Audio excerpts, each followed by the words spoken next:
Good evening, everyone. We are back continuing our Don Bluth film retrospective. And this week we're talking about, well, we've entered the 90s now, which is some consider a little bit of a slump in Don Bluth's career.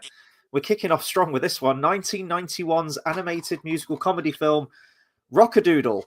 I'm actually ashamed of how much this DVD cost. Apparently, this film's really, really hard to get, I believe, in the UK. Well, finding a Region 2 version was really difficult.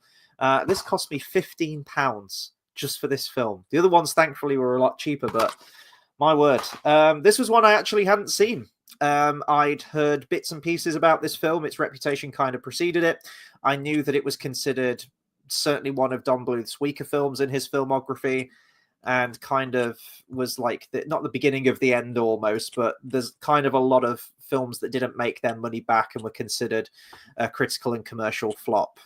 This often being considered one of his worst films. Had you seen anything about this film, a trailer? Had you watched this before or anything? None, not at all. I was very surprised. I'd never seen anything to do with this before, but it was good. It's all right. No. It was. Good night, everybody. That's it. That's our review. It was. Yeah, I'd never seen it before. So this was done on a budget of 80 million and made 11.6, so quite a considerable loss there. But apparently it was one that did quite well on home video, once again, like a lot of Don Bluth's films are, and it was popular among kids from the 1990s. I was not one of those kids from the 1990s, unfortunately. I was born 93, but I never watched this. I didn't know anything about this film. I don't remember anyone really talking about it who I knew.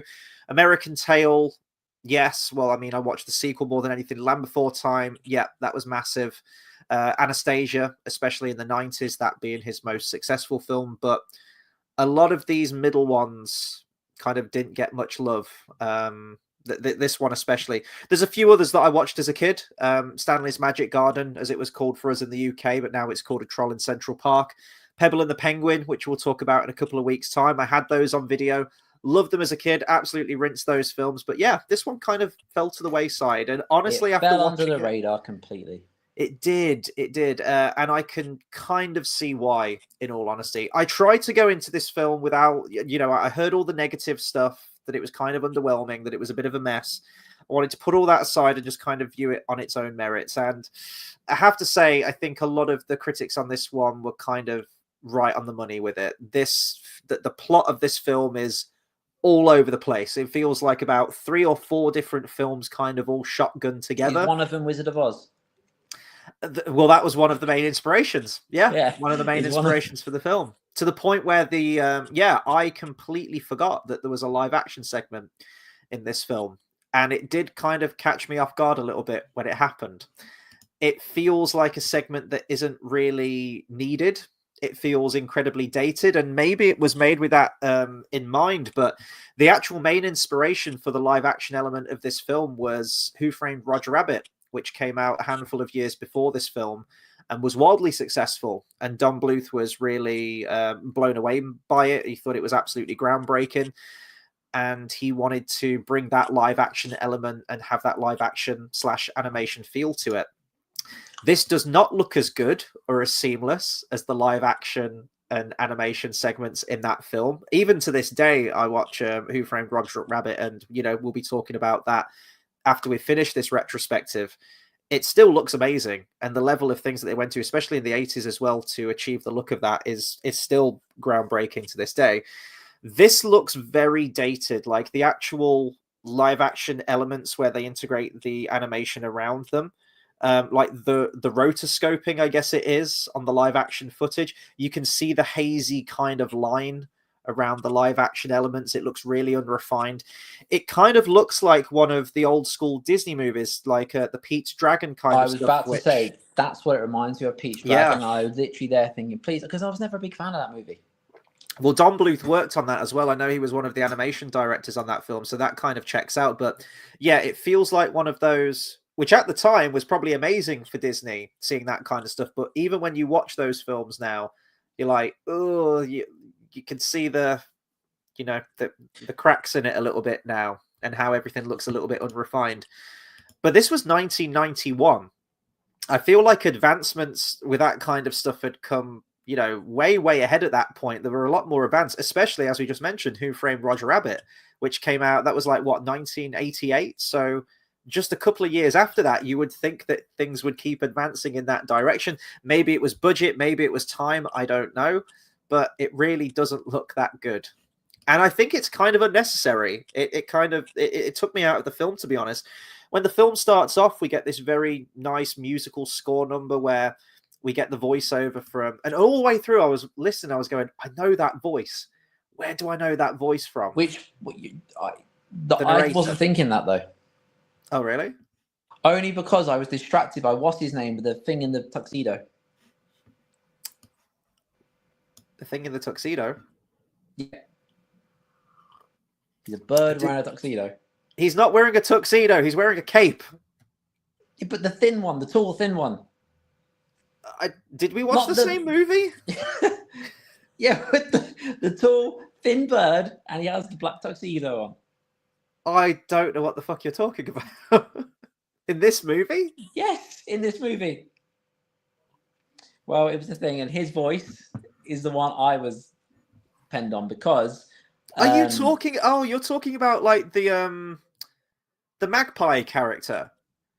Yeah, he's very kind of Thuffer and Thuckatash, kind of Sylvester.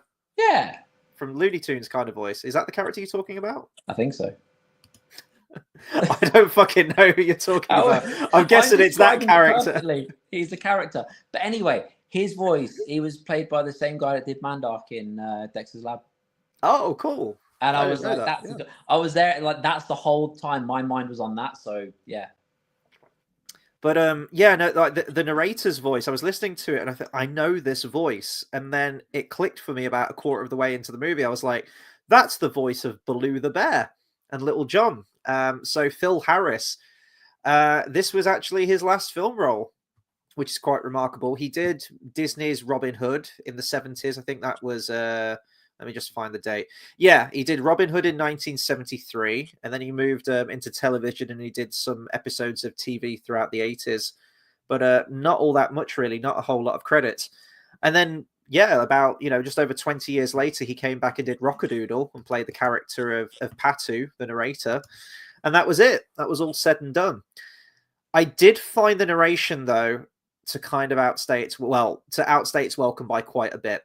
There's, especially the beginning, they wanted to make it this big, lavish, kind of Disney-esque musical number.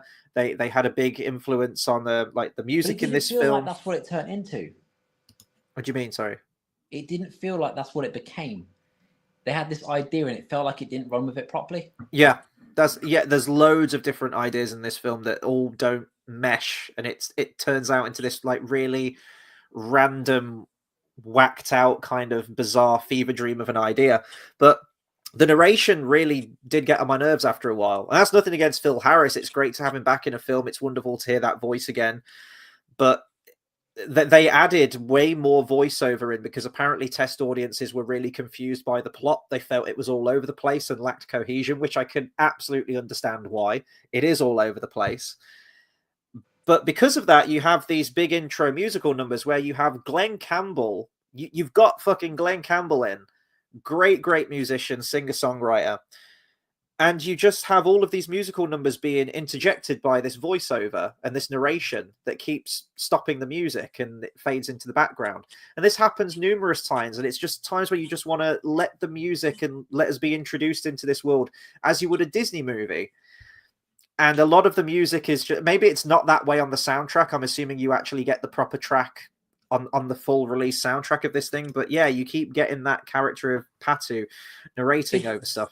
It's weird when it comes to things not knowing what they are in the sense of doing loads of different things, because I don't think that doing loads of different things in a movie or a book or a game or whatever makes it bad.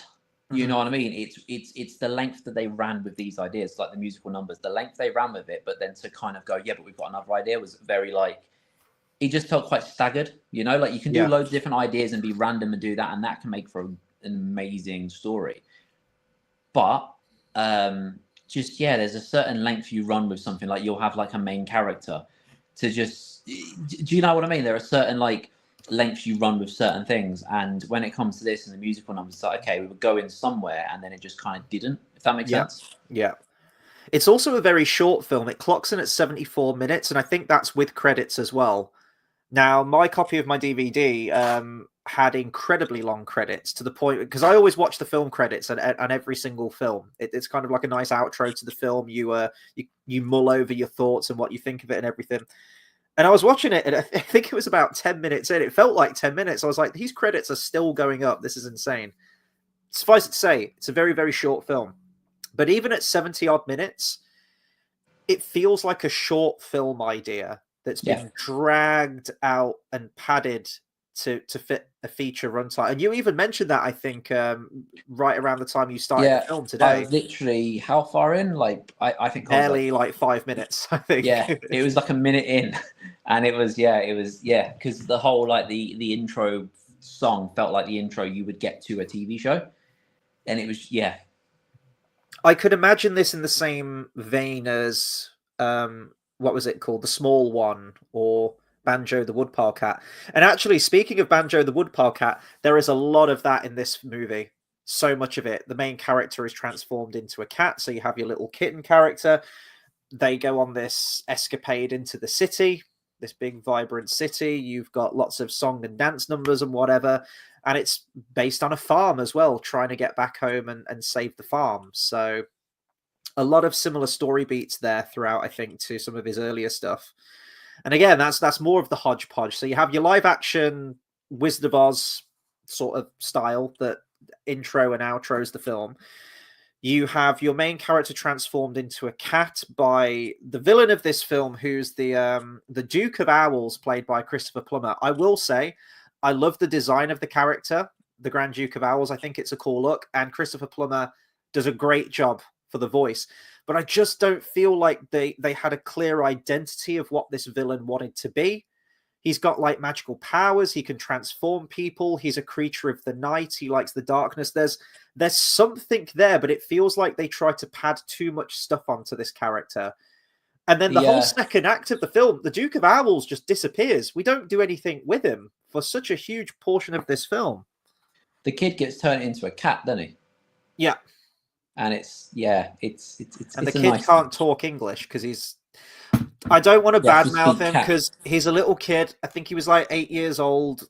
I know that everyone kicked off about Jake Lloyd, 9-year-old playing Anakin and whatever. So I get that he's a kid actor, but he is irritating as shit in this movie. I couldn't get over it. And he at least cast an actor that can pronounce the main character's name, Chanticleer. That was annoying. I do wonder though, like, when he became a cat, how did he smell? Because did he like the smell of fish? Yeah, you had this whole philosophical debate midway through the movie, if you want to explain a little bit more about that. Because if he turns into a cat, would he think, oh, I can smell fish, but it smells really nice, and then he goes and eats some fish? Or would he be like, oh, I can smell like lemons and strawberries and stuff he actually finds nice, and then he was like, that doesn't make sense, it's coming from the fish, because what I smell as nice things is what I now smell as fish. Does that make sense? It doesn't make sense. I'm going to try and re-explain it because that made no fucking sense. What you're saying is, smells that he liked and enjoyed as a human, would he still find those same smells just as enjoyable when he's transformed into a cat? Or would he suddenly like the smells of different things that cats usually enjoy? I think is what you're trying to say. Basically, kind of. Yeah, so if you really... These are the real questions. Well, this is the thing. If you really, really like the smell of strawberries, and you're like, oh, strawberries are amazing, and then you get turned into a cat, would you think, oh, I can smell strawberries? And it end up being a fish, and you're like, that's really weird, because what you smell something good is actually what you thought was bad. Does that make sense, doesn't it? This review is just as unfocused as Rock-a-Doodle is right now. We're all over the place. We're all over the shop. I don't know. I guess people comment. What do you think? Because when he gets transformed into a cat, his first instinct when he sees the little mouse character, what's she called? I'm looking at the Peepers. I'm bad with names. His animal instincts kick in as a cat, and he kind of stalks up on the character to try and pounce on this mouse character. So maybe I don't know. But yeah, his voice is irritating as shit, and I couldn't get over it. It doesn't help because I never remember names, and then he called him something else, and I was like, so is that his name? And I was trying hard to remember his name, and what's his name? Chanticleer. See? Fucking hell, he says it enough times in the film. I know, but he says Sandy Clue, doesn't he? Well, he has like a little kid voice that can't pronounce things, and it's meant to be really cute. When I was a little kid, I could pronounce things. Chanticleer. Like he does that thing all the time, and it really annoys me. It's not cute. It just means your parents are probably illiterate. Right, where do we attack this film? Because this film's all over the place. I'm going to start with the behind the scenes on this, and then we'll go into characters and plot points and everything, because this film, how this film hasn't achieved some kind of meme status by this point is beyond me. You know how, have you ever seen B-Movie, the DreamWorks film? No, but do you remember my B-Movie story? Vaguely, I think, maybe. Where when I was at work and someone said, can you show me a B-movie? And I got the Disney movie, B-movie, and they were like, no, B-movies. Like, and I was like, what? More movies about bees? And that's when I found out what a B-movie was. Oh. Like Sharknado, and I didn't realize they were called B-movies. Yeah, DreamWorks' B-Movie is a trip and a half. It's a bizarre film, and this film has some bizarre qualities to it anyway. We have actually mentioned, I think, when we did our Disney retrospective, because it kind of all came back to me when I was reading this, that the Tale of Chanticleer, which is based on, I think it's like a 1910 book, I think. That idea was kicked around in the Disney studios way, way back in the early years of the company as a potential idea for a feature film. And they were going to combine an anthropomorphic fox character called Reynard, which I think is based on some kind of medieval folklore character, if I remember rightly. Anyway, the idea was brought to Walt Disney himself, and he personally rejected the idea and the pitch for it in 1961 in favor of Sword in the Stone. The anthropomorphic fox character Reynard would eventually be worked into what we got with Robin Hood as the main character, but the actual story of Chanticleer was thrown to the wayside. Don Bluth was kicking around ideas for a Chanticleer film as early as 1982, before he even made The Secret of Nim. I don't know if they had like storyboards and everything like that, but essentially it went into development limbo, and it was resurrected much later on after the success of Who Framed Roger Rabbit, and that's when he decided to take another swing at it.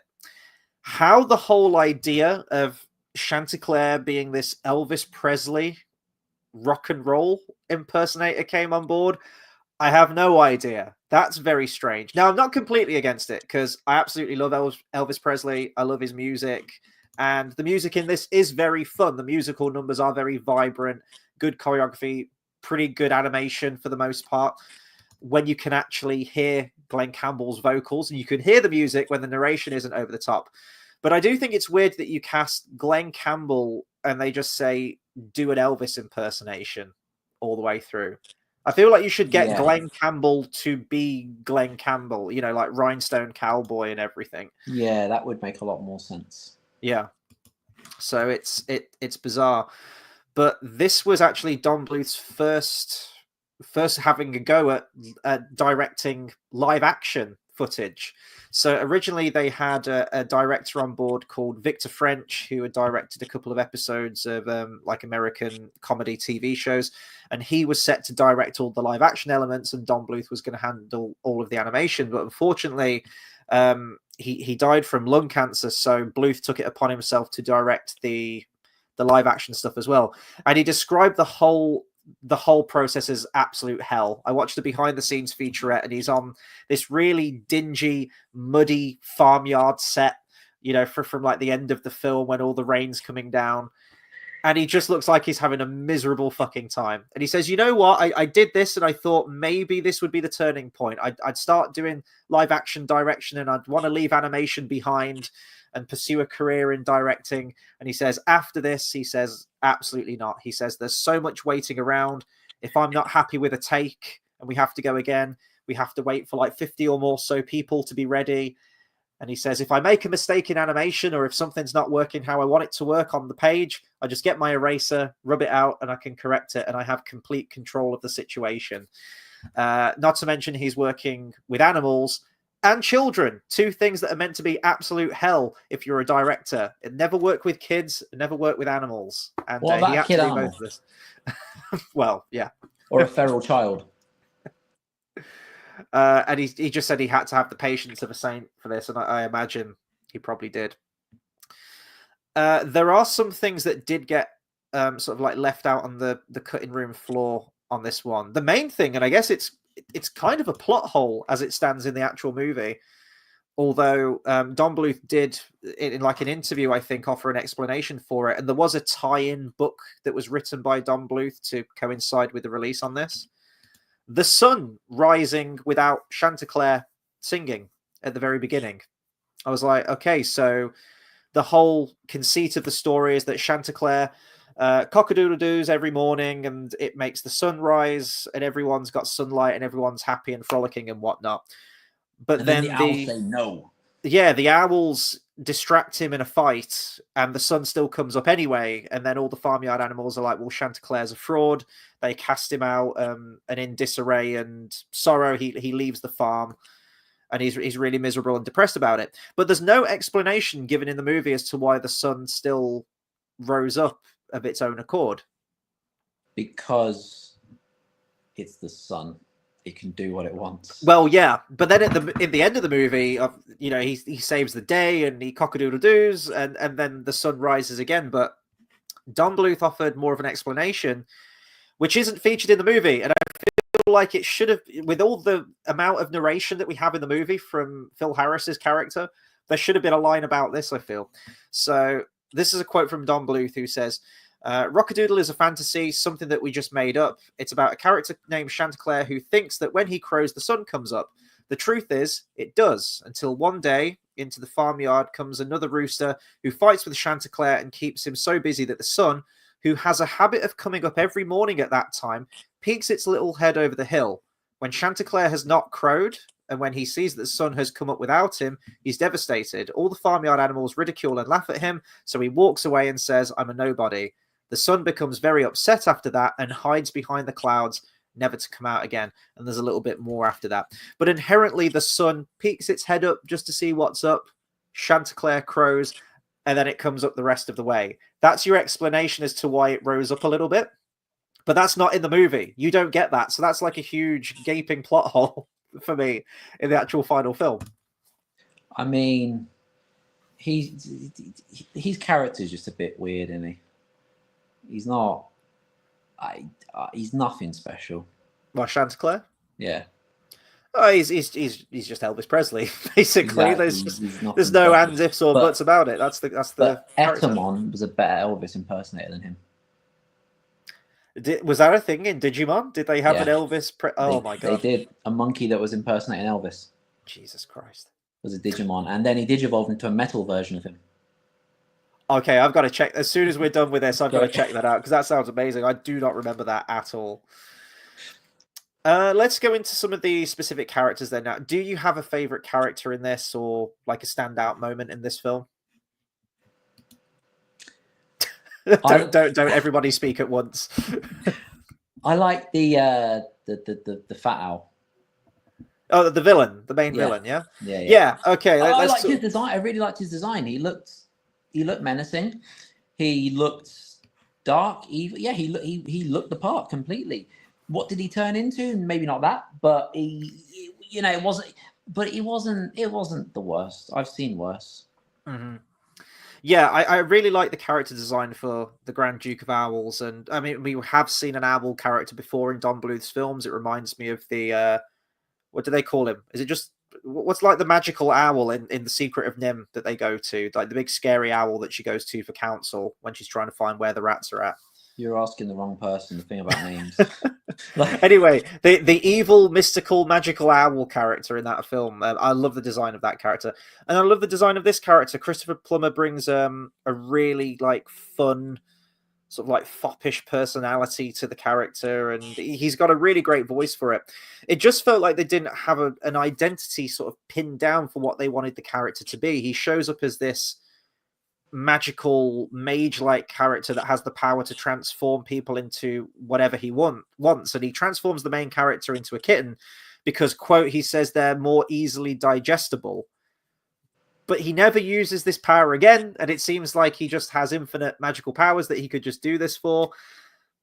I do like the idea, though, that you have Chanticleer, who, when he crows, he brings the sun, and then you have like the nocturnal animals that want to reside in permanent nighttime. I quite like that. I think that's a nice way to offset it. Good choice to have an owl. He's got like a creepy lair as well, like the most villainous of villainous lairs, and he's got like a pipe organ.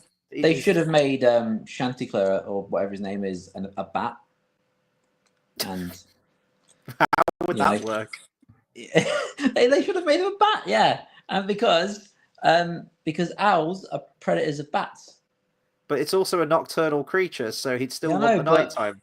I know, I'd probably be changing the story completely, but the point is, like, birds are predators of bats, so it makes sense if that were a thing.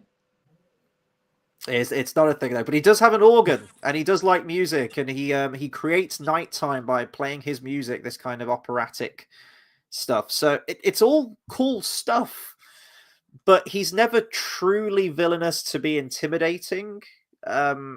He's played for laughs a lot of times with it. There was a scene where you see him baking. Do you remember the bit where he's like making a pie, and his little nephew shows up who's failed to kill the good guys? And he's like wearing a chef's hat and an apron. There's a scene that's cut out from there, and you can still see it in the wide shot. When it cuts to the wide shot and you see him putting this pie in the oven, it's actually a skunk pie. And in the wide shot, you can see that he's got a live skunk in this pie. And this apparently was a whole scene that they had to remove because it was considered too scary and too frightening. Does skunk taste nice? I can't say I've ever tried it. Do people actually eat skunk? I'm sure people have, who have been in like a sticky situation. Yeah. I wonder what it tastes like. I really do. Anyway. There we go. If anyone in the comments has ever tried skunk, please do let us know what skunk tastes like. But yeah, so there was going to be a scene where he's got a live skunk or skunks in a pie, and he puts it in the oven, and the poor little skunk burns to death. They removed that. They removed a lot of things in this film, actually. They removed... or they changed the color, I think, of his magical breath, because originally it was considered too frightening. Another thing they removed was the character of Goldie, the love interest. She was put into the film because they wanted to go for a very Jessica Rabbit type style character again, more inspiration from Who Framed Roger Rabbit. And in the original trailers, and you can still find images of this apparently, which I did for research. This is going to sound really dodgy. She had certain assets originally in the trailer, which had to go in. They had to go in and sort of correct, because a lot of test audiences and a lot of mums didn't feel like it was appropriate. They call those kind of people furries. Yes, she was very much so. She had two very large assets in the outfits that she used to wear in the film. They had to go in, and then she had the more sort of like feathered, rough kind of thing, which they had to add in to obscure any cleavage that was going on. So, yeah. Voiced by, I need to remember her name. She's in... Kathleen Kennedy. No, no, Jesus. She's in Little Shop of Horrors. She's got this very sort of saccharine, sweet, Betty Boop-ish, Marilyn Monroe kind of voice. Did you know the girl from the Poltergeist died as well? Yeah, there's like the whole Curse of the Poltergeist films, isn't there? Yeah. A lot of bad shit happened with those. Goldie. Where's the character here? Ellen Green. That's it, Ellen Green. So yeah, through voiceover, they skim over quite a lot of story. When we get to the city, it's like they find Chanticleer there, and then we're introduced to Goldie's character, and initially she's very resentful to Chanticleer that he's getting the spotlight, and she's a chorus girl, and she wants to prove herself. There's a bit of a dodgy line in the film as well, where the manager kind of makes a move on her, and he says, well, you can always do something for me, and we can talk about getting you on stage. I was like, oh my god. But like, her character's fine, and then just through a narration we hear that, oh, she fell head over heels in love with Chanticleer, and I'm like, oh, okay, be nice to see that, but we get told it. It's like, oh well, we got to move on with the plot. It's a fairy tale book thing, though, isn't it? It felt like it was very rushed for time. this film did, and it felt like they just had to condense certain things to get the plot moving. It doesn't feel very cohesive, and that whole second act of the film where they get to the city, as I said, like the Grand Duke of Owls, who is a very interesting villain, you just don't get enough time with him. It occasionally cuts back to him where. What about the owl assassin? Like the. Oh, the little his nephew who's trying to kill them. Yeah, he's the cool one. He's all right. He's the comic relief character. Yeah, but. He's trying to use very big words beginning with beginning with the letter A, isn't he? He's like annihilation, complete atrocitation, and just like ridiculous words. Words that I've never heard before. Yeah. And I think when it cuts to the Grand Duke of Owls, all he's really doing is he's waiting. He's buying his time because he wants to eat all the farmyard animals, but they've got a flashlight, so they're fending him off at that point, and he's waiting until the batteries run out so he can eat them. But we only cut back to him occasionally. The main villain at that point is the manager, is the manager who's just keeping Chanticleer doing these Elvis shows every night. And then we get a scene where we do tie that in with the Grand Duke of Owls in this weird, very vague what's the word? Like he calls up on the phone, and apparently the manager's being hired by the Grand Duke of Owls in order to keep Chanticleer away. But it's like, why wouldn't the Grand Duke of Owls just go and turn Chanticleer into something else with his magical powers? Why wouldn't he just go and kill him? If he knows he's in the city, why wouldn't he kill him? Why is he keeping him doing rock and roll shows? Especially because he hates rock and roll. Why would he keep him around? It's just, none of this film makes any sense. Make sense in the moment, isn't it? None of this film makes any sense. Oh, there we go. Yeah, sorry, that it was called the Great Owl in The Secret of Nim. I couldn't remember if he had a name or not. The Great Owl. Mm-hmm. Oh man, this film. Yeah, and there's also the character of Patu. Just going back to Phil Harris's character, there's a running sort of subplot, I guess, or character trait throughout the film that he can't tie his shoelaces. He has to wear shoes. He's a dog. He's like a hound character, isn't he? Yeah. He looks like Hound. He looks like Hound. He has to wear shoes because he has bunions, apparently, he tells us at the start of the film. And he can't tie his shoes. And this plot point comes up multiple times in the film, that he can't tie his shoelaces. And the little main character, Edmund, as a cat, is trying to teach him how to tie his shoes. That never gets a payoff, I don't think, does it? That never actually have a song about it at the end, don't they? They do, but here's the thing. Here's what you do. Simple fix. Let's say you want to have this character trait, that this character doesn't know how to tie his shoelaces. And throughout the film, we keep bringing it up and he keeps trying and he can't get it right. There needs to be a moment at the end where he uses his shoelaces to kind of do like the AT-AT on Hoth thing, where he ties it around the Grand Duke of Owls' feet and it trips him over and it allows Chanticleer to save the day. Or he uses it to tie the villain up or to tie someone up. Anything, something like that, where we actually have a conclusion to that character arc. Yeah, and we don't get it. It's just nothing. It's just it just eats away at screen time. It's like, what is this in the final script? That is true. 100%. I agree with that. It would be cool, much cooler to see him do something. I'm just trying to think what else you could do other than tie something. Like, what else can you do with tying shoelaces? Or lasso something to pull it closer to you, maybe. Or like tie these shoelaces or we die. Okay. Or maybe like the barn's falling apart or something. Is like, quickly use my laces and help me tie this thing together. I don't know. It's anything, anything at that point. Just Jesus, yeah. Did you get Ursula vibes at the end from the Grand Duke of Owls when he made himself really big? No, I only get Ursula vibes when I get worried and sit in the corner. I mean, he does turn himself into a swirling vortex in this film. Yeah, we don't like that. He turns himself into a tornado with an owl face. Yeah, tornadoes aren't fun. And then the sunlight comes out and makes him really tiny because it's funny. Shrinks him. And then his nephew can get revenge on him. I did pick up on Scar vibes from him a little bit, but he's like, my nephew. Yeah. And this was how many years before? 3 years before? Lion King was 92, wasn't it? 94. Was it 94? Oh yeah, 3 years before them. then. We had the 1 year anniversary. Yes, yeah, the you're 30-year anniversary. Jesus Christ. Yeah, you're right. This film was delayed a bunch of times, I think. They were going to try and shoot for a Thanksgiving release, I think, which kind of checks out. I mean, there isn't a turkey character in this, but it's the same ballpark. But they delayed it because it was going to compete with a certain Disney film. Can you think of which Disney film came out in 1991 and rocked everyone's world? I can think of it. Do you know what, though? I could. What year in the 90s could you not think of a movie, though, that did it? It's true, but it was Beauty and the Beast. This was going to compete alongside with Beauty and the Beast, and they quite rightly delayed it. I mean, it didn't do anything. It didn't make its money back, but I think it would have been in like even more of a loss if it had gone up toe to toe against Beauty and the Beast. Because it's. I just don't think Beauty and the Beast is as great as you say. I mean, I do think it is as great as you say. There's better ones. It's not the best of the 90s. Is what I'm saying. Oh, that's debatable.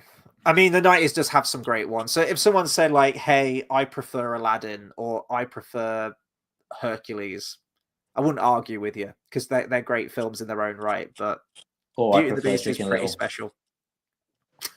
Jesus. Yeah, I think I said this to you, didn't I? No, I said this is Don Bluth's Home on the Range. Maybe Chicken Little would have been a better comparison. No, I preferred it to Chicken Little. Yes, so did I. But it's Chicken Little has more of a plot point. When we look at Don Bluth's previous work, even his short films, I prefer over this one. In all honesty, I prefer Banjo the Woodpile Cat over this film. How like the level of complexity. I prefer the small thing. Yeah. But even in those original two films, the level of complexity and the maturity in his films, especially when you get to the likes of Secret of NIMH, An American Tail, Land Before Time, definitely. And then you compare it to this one. This one feels like it's the Don Bluth film that's made for babies, where there's not really much at stake. It's all kind of zany and all over the place. You're not meant to think about the plot. Nothing really makes sense. And there aren't really any real deep themes in this film, I don't think, as much as the other ones. But things that don't make sense can be good. They can be very good. They can be very good when they don't make sense.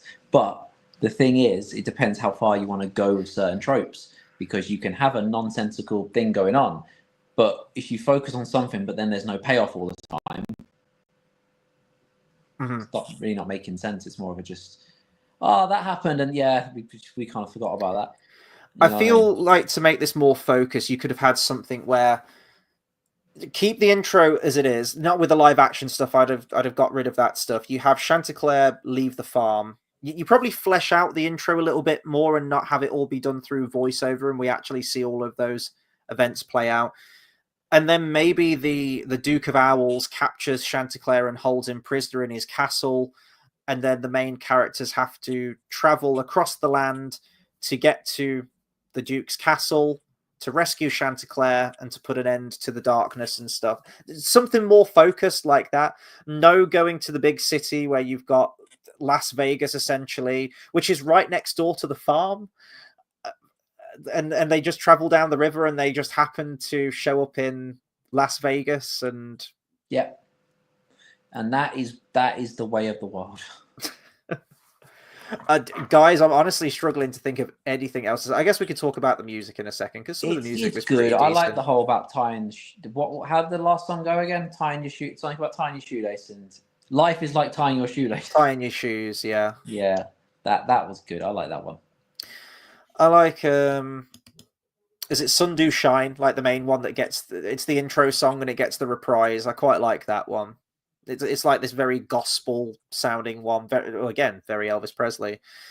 And then there's Treasure Hunting Fever. It's going to be any of the Elvis Presley sound alike songs, to be honest, because they did capture all of the tropes of those songs. I do think they wasted Glenn Campbell a little bit. It's funny that there's a video in the behind the scenes of Glenn Campbell in the recording studio doing the voice and doing the music, and he's in there with his guitar, and they go, okay, so at this point, Edmund says this line to you, and he gives him the line, and then Chanticleer says, hey, where you going, guys? And he goes, okay, and he'll play like a pentatonic lick on his guitar, and he'll go, "Say, where you going, guys?" And then he's playing his guitar some more. They go, "Great, okay." Then Patu walks in and says, "Howdy, fellas." And he just looks really awkward, like he doesn't know what's happening, and they're just saying, "Just say this line and play your fucking guitar." And he does that, and he does it very, very well. But it looked very confusing. I don't know, maybe what if the thing is, if they might have wanted Elvis, like they were just, that was where they're dead set on, and this was the person that could probably do the best impression. Do you know what I mean? Rather than think of it the other way. I was going to say, I wondered if it would feel a bit dated at that point for an Elvis reference, because Elvis had been dead for the best part of 20 years, I want to say, at that point. It's never a dated reference, though, is it? But then again, you have Lilo and Stitch, which came out in the early 2000s, and being set in Hawaii, that's mad about Elvis in that one. So maybe that's not the issue.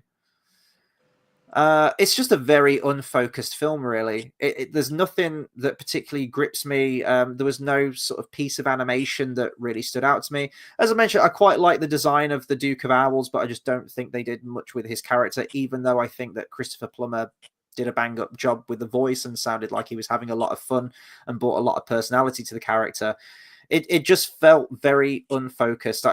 The main character irritated the shit out of me. At the very end, when the Duke of Owls chokes out the main character and chokes him unconscious, I was rooting for the owl. I was like, oh, thank God.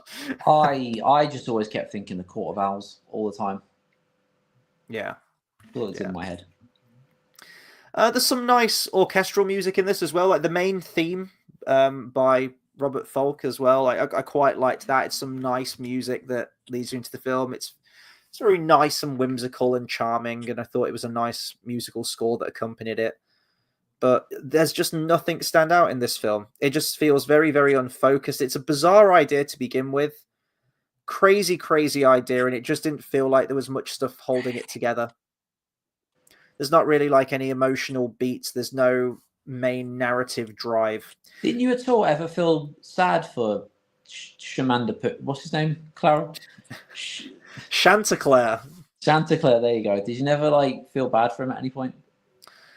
Not really. I mean, I watched this with my folks, and at the beginning when they said Chanticleer was really sad and left the farm, my mum went, "Aw."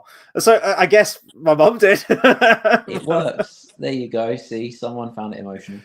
Whereas I was just, yeah, I don't know. There's no sort of pieces of the animation in this that blew me away. It didn't really feel like it was pushing the envelope.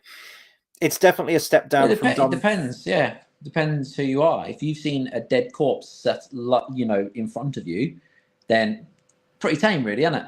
But as things go. Well, it's just like there was one point Don Bluth was going toe to toe with Disney films and outclassing them, and really putting his own stamp on his films.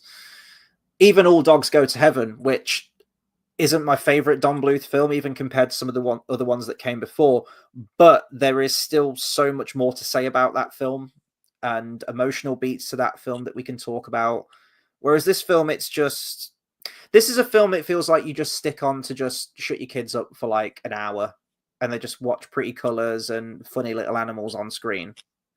And if that was the intention that it was made for, if Don Bluth was just like, hey, I don't want to do anything super serious or thought-provoking with this one, I just want to make a fun little animated movie about farmyard animals and have some Elvis songs in there, then I guess he achieved that. But it completely flew under the radar for a lot of people, I think, on this one.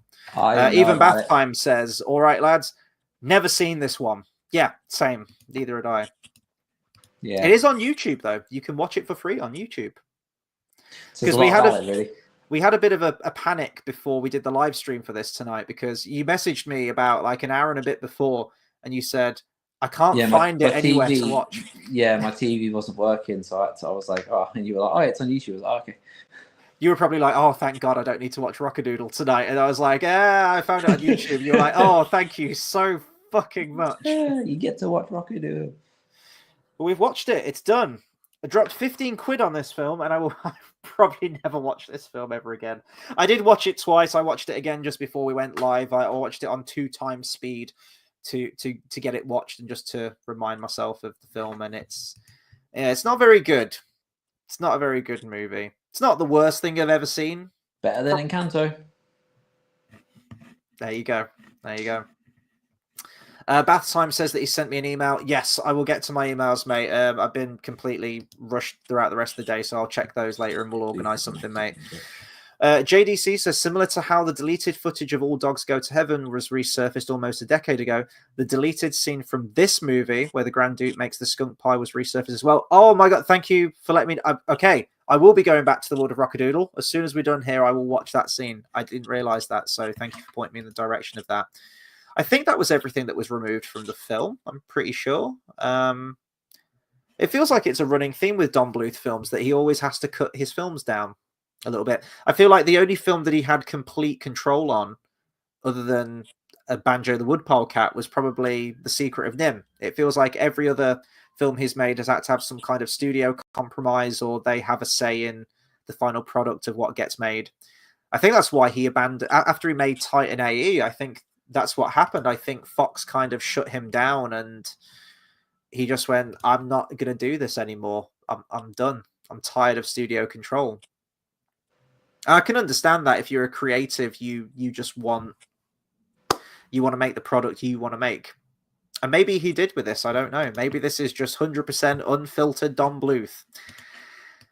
But I think that's going to be everything. I don't want to drag this review out for longer than it needs to be. I think we've pretty much said everything. I guess final thoughts for me is I probably wouldn't recommend this one. I don't think it's one that you need to rush out. It's probably harmless, but there are a lot of better animated films out there that you'd be more justified watching over this one. Yeah, I mean, if I was to rank it, I'd put Indiana Jones 1, Indiana Jones 2, Rock-a-Doodle, Indiana Jones 3. So, right, I guess that'll probably do it for our review on Rockadoodle. I'm sorry if we weren't more specific this one. I think we've gone through everything, to be honest.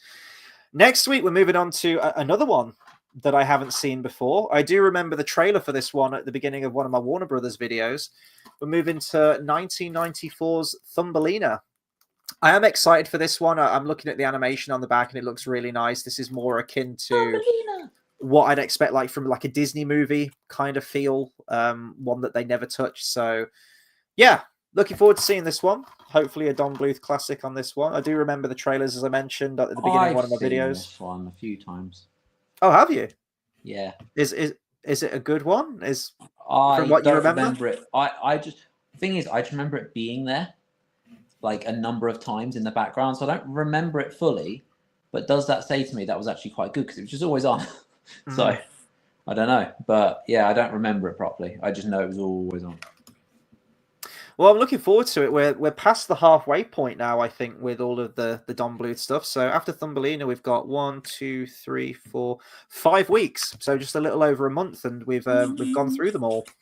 So yeah, I just want to say a big thank you to everyone that's tuned in tonight. JDC Man, Bath Time, anyone who's tuned in that I haven't seen, thank you as well. Let us know what you thought of Rockadoodle if you haven't seen it, and you do end up watching it after this. If you do, if you do watch it after this review, let us know what you think of it, and let us know what you think of some of Don Bluth's other work. How would you rank this one compared to all the other ones? Compared to Indiana Jones 3. Compared to, yes, which do you prefer? I know which one I prefer out of the two. Do consider subscribing to the channel for more movie reviews, discussions, and live streams. Got a lot of Star Wars content planned over the next couple of weeks. Towards the end of this week, I need to get these episodes watched very, very quickly. Me and JX Editor will be doing a recap review on Season 1 of Andor in preparation for next week. And then it's going to be every Wednesday. So every Wednesday, I think they're releasing it in 3-episode chunks, which means it's going to be an absolute nightmare to get 3 40-minute episodes watched in one day. But we are going to try and aim for weekly reviews on all of those. So stay tuned for that. And also, it's a certain 20th anniversary of Revenge of the Sith in the month of May. So me and JX Editor have got a video planned for that as well, which is going to be a little bit different. We reviewed the film last year when we went to see it at the cinema. It's back on at the cinema, so I've booked my ticket again. Whether I end up going, I don't know, because it's still fairly fresh in my mind. But we've got a slightly different angle for the video that we're going to do. It's not just going to be another review of the film. Because, as I say, we already did that, and you can go and watch that on the channel. You're going to have Natalie Portman in the same room as you. Oh, my word. And you're going to pee on her. Was I right? Good night, everybody.